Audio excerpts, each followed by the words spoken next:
Hello നമസ്കാരം. Big boss Malayalam season 8 അഗ്നിപരീക്ഷയിലെ നമ്മുടെ ജഡ്ജസിൻ്റെ തീരുമാനത്തെ ചോദ്യം ചെയ്ത പൂജ തന്നെ അവസാനം പുറത്തു പോയി കേട്ടോ.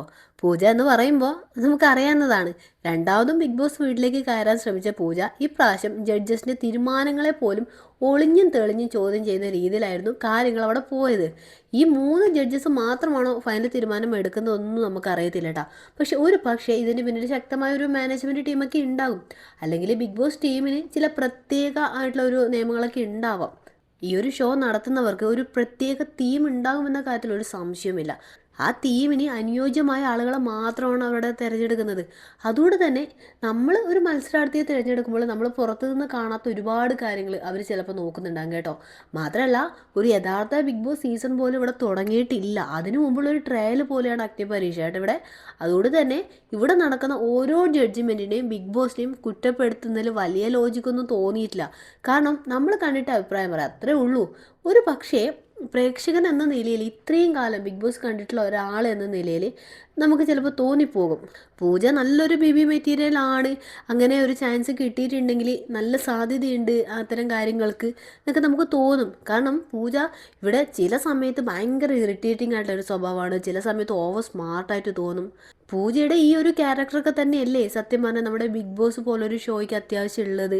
പിന്നെ എല്ലാവരും ഇങ്ങനെ ഒരു എന്താ പറയുക, കാമായിട്ടിരിക്കുന്ന, ആരെയും എതിർക്കാതെ കൃത്യമായിട്ട് പെരുമാറുന്നവരാരും ആ ഒരു ഷോ ഒരിക്കലും ഇൻട്രസ്റ്റിംഗ് ആവത്തുമില്ല, അതുപോലെ മുമ്പോട്ട് പോകത്തുമില്ല കേട്ടോ.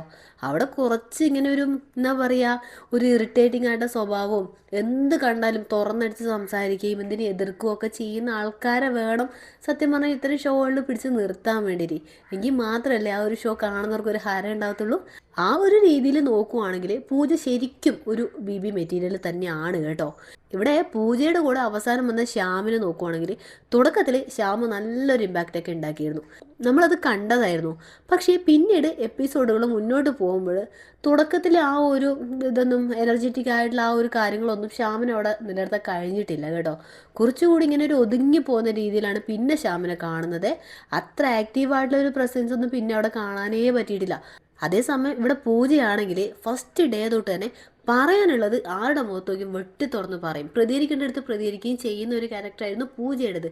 അതാണ് പൂജയെ പെട്ടെന്ന് തന്നെ ഈ 1-2 എപ്പിസോഡ് കൊണ്ട് തന്നെ പൂജയെ പെട്ടെന്ന് പ്രേക്ഷക മനസ്സിലേക്ക് ഇടം നേടിയത് കേട്ടോ. ചില സമയത്ത് പൂജ കുറച്ച് ഓവറായിട്ടുണ്ട് എന്നുള്ള കാര്യമൊക്കെ ശരിയാണ് കേട്ടോ. പിന്നെ അതുമാത്രമല്ല, നമ്മുടെ ജഡ്ജസിനോട് ഒരു റെസ്പെക്റ്റ് ഇല്ലാത്ത രീതിയിലൊക്കെ പെരുമാറിയിട്ടുണ്ട്. ചിലപ്പോൾ അതൊരു ഈഗോ ആയിട്ടൊക്കെ ആണോ നമ്മുടെ പൂജയെ പുറത്താക്കിയത് എന്നൊന്നും അറിയത്തില്ല കേട്ടോ.